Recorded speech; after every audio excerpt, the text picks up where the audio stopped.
Hi hello வணக்கம். இது பயோடான் பயோசெப்டி tank manufacturer. இன்றைக்கி திருச்சிக்கு பக்கத்தில் கொள்ளிடங்கிற ஏரியாவில் ஒரு தனி வீட்டுக்கு 6 பேர் மட்டும் யூசேஜ் உள்ள ஒரு டாய்லெட் யூசேஜ் உள்ள ஒரு தனி வீட்டுக்கு பயோசெப்டி டேங்க் செட் பண்ணி கொடுத்துருக்கோம். இது கரெக்டாக கொள்ளிடம் ஆறு, காவேரி ஆறுலேருந்து பார்த்திங்கன்னா ஒரு 500 மீட்டர்லேயே இருக்குது அவங்க வீடு. ஸோ பள்ளம் எடுக்க எடுக்க பார்த்திங்கன்னா ஒரே ஆற்று மணலாக தான் வந்துக்கிட்டு இருந்தது. எதுக்கு இதை மென்ஷன் பண்ணுறேன்னா, கரெக்டாக பிட்டு எடுக்க முடில, மண் எடுக்க எடுக்க சரிஞ்சிக்கிட்டே இருந்தது. கொஞ்சம் வேலை இழுத்துருச்சு. இருந்தாலும் பண்ணியாச்சு. இவங்களுக்கு நம்ம சஜஸ்ட் பண்ண வந்து பார்த்திங்கன்னா 2 ட்ரீட்மெண்ட் டேங்க்கு, 2 நான் ஃபில்லிங் டேங்க்கு. ஜேசிபிலே பள்ளம் எடுத்து ஜேசிபிலே இறக்கி கொடுத்துட்டோம். இந்த வீடியோவில் பார்த்திங்கன்னா நம்ம இந்த நான் ஃபில்லிங் டேங்க் வந்து ஜேசிபி தூக்குறப்ப என்ன ஆகும் அப்படின்னா, ஃப்ரண்ட் வீல் வந்து அப்படியே மேலே ஒரு அடி 1.5 அடி மேலே தூக்கும். நான் ஒரு ஜேசிபி ஆப்ரேட்டர்கிட்ட சொன்னேன், ஃப்ரண்டில் வந்து மண் லோட் பண்ணிங்க அப்படின்னு.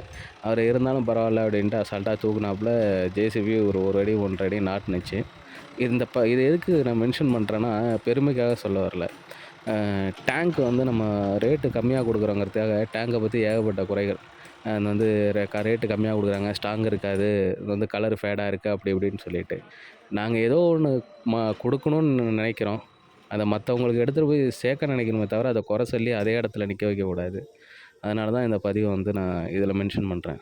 தேங்க்யூ.